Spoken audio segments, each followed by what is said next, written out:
friends, welcome to Tamil Village Cooking. இன்னைக்கு நம்ம சேனல்ல ஒரு ஹெல்த்தியான ரெசிபி செஞ்சு காட்ட போறேன். சுவையான நோய் எதிர்ப்பு சக்தியை அதிகரிக்கும் இஞ்சி ரசம் எப்படி செய்யறதுங்கறத வாங்க நம்ம வீடியோக்குள்ள போய் பார்க்கலாம். நோய் எதிர்ப்பு சக்தியை அதிகரிக்கும் இஞ்சி ரசம் செய்யறதுக்கு தேவையான பொருட்கள் நான் வந்து 2 தக்காளி நல்ல கனிஞ்ச தக்காளியா எடுத்துட்டேன். இஞ்சி துண்டு எடுத்து அதை வந்து இந்த மாதிரி சின்ன சின்ன பீசஸாக கட் பண்ணி வச்சுருக்கேன். நான் வந்து 4 பேத்துக்கு ஆகிற மாதிரி ரசம் செய்கிறதுனால இந்த அளவுக்கு இஞ்சி எடுத்திருக்கேன். நீங்கள் வந்து அதிகமாக செய்கிற மாதிரி இருந்தால் இஞ்சியோட அளவு மற்ற எல்லா பொருளோட அளவுமே கொஞ்சம் அதிகமாக சேர்த்திக்கணும்.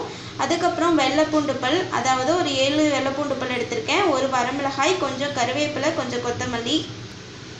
ரசத்துக்கு இது எல்லாத்தையுமே நல்லா வறுத்து அரைக்கணும். அதுக்கு வந்து பார்த்திங்கன்னா 1 டீஸ்பூன் அளவுக்கு துவரம் பருப்பு, 1 டீஸ்பூன் கடலைப்பருப்பு, 1/4 டீஸ்பூன் மிளகு, 1/2 டீஸ்பூன் சீரகம், 1/2 டீஸ்பூன் மல்லி, காரத்துக்கு 1 வரமிளகாய், உப்பு தேவையான அளவு, நெல்லிக்காய் சைஸ் அளவுக்கு புளி எடுத்து கரைச்சி புளி கரைசல் எடுத்து வச்சுருக்கேன், பெருங்காயத்தூள் 1/2 டீஸ்பூன், ஆயில் தேவையான அளவு, மஞ்சள் தூள் 1/4 டீஸ்பூன், கடுகு உளுந்தம்பருப்பு 1/2 டீஸ்பூன். அவ்வளோதாங்க சுவையான நோய் எதிர்ப்பு சக்தியை அதிகரிக்கும் இஞ்சி ரசம் செய்கிறதுக்கு தேவையான பொருட்கள். இப்போது இஞ்சி ரசம் செய்கிறதுக்கு ஃபஸ்ட்டு வறுத்து பொடியாக நுணுக்கணும். அதுக்கு வந்து கடாய் வச்சு அதில் வந்து நான் எடுத்துருக்கக்கூடிய துவரம் பருப்பு, கடலைப்பருப்பு, சீரகம், மிளகு இது எல்லாமே சேர்த்துருக்கேன். இது எல்லாத்தையுமே வந்துட்டு நல்லா இந்த மாதிரி வறுத்து விட்டுக்கலாம். அதோட கலர் எல்லாமே நல்லா மாறணும்.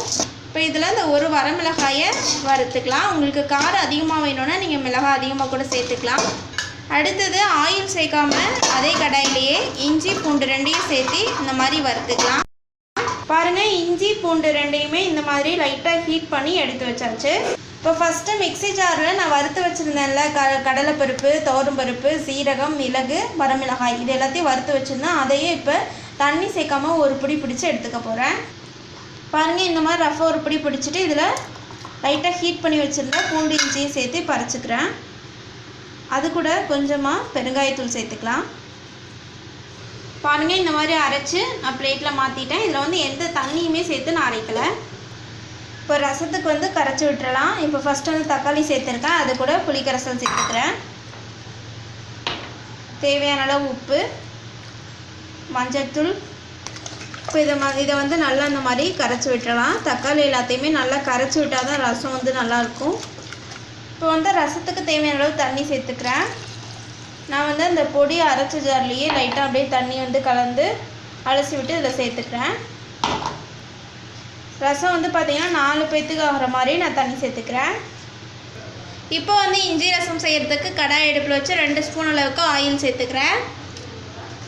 இதில் வந்து கடுகு உளுந்தம்பருப்பு சேர்த்துக்கிறேன். இப்போ வந்து கடுகு பொரிஞ்சு வந்தோடனே கருவேப்பிலை, கொத்தமல்லி, வரமிளகாய் சேர்த்துருக்கேன். அது கூட நுணுக்கி வச்சுருந்த அந்த பொடியையும் சேர்த்துக்கிறேன். இப்போ இது எல்லாத்தையுமே நல்லா இந்த எண்ணெயில் வந்து பார்த்திங்கன்னா நல்லா வதக்கி விட்டுடலாம். இப்போ வந்து பாருங்கள், இந்த பொடியை எண்ணெயில் நல்லா வதக்கி வச்சு இப்போ இதை வந்து கரைச்சி வச்சுருக்கக்கூடிய ரசத்தை இதில் சேர்த்துடலாம். இப்போது ரசம் வந்து ரெடி பண்ணிடலாம். இப்போ வந்து பார்த்திங்கன்னா இது நல்லா நுர கட்டி லைட்டாக கொதிச்சு வர டைமில் ரசம் சூப்பராக ரெடி ஆகிடும்.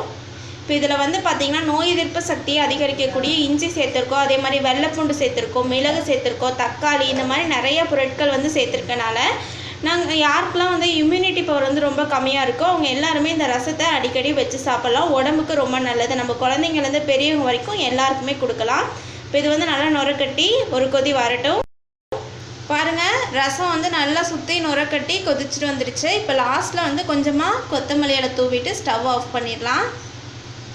அவ்வளோதாங்க, சுவையான நோய் எதிர்ப்பு சக்தியை அதிகரிக்கும் இஞ்சி ரசம் சூப்பராக ரெடி ஆகிடுச்சு. ரசத்தோட மனமே சாப்பிட்ணும் போல் இருக்குது. இந்த ரெசிபியை உங்கள் வீட்டு கிச்சன்லேயே மறக்காமல் ட்ரை பண்ணி பாருங்கள். ட்ரை பண்ணி பார்த்துட்டு பிடிச்சிருந்தா எங்கள் தமிழ் வில்லேஜ் குக்கிங் சேனலை லைக் பண்ணுங்கள், கமெண்ட் பண்ணுங்கள், சப்ஸ்கிரைப் பண்ணுங்கள். அப்படியே கூட இருக்கக்கூடிய பெல் ஐக்கானையும் ப்ரெஸ் பண்ணிடுங்க. இந்த வீடியோ உங்களுக்கு பிடிச்சிருந்தா ஷேர் பண்ணுங்கள். தேங்க்யூ.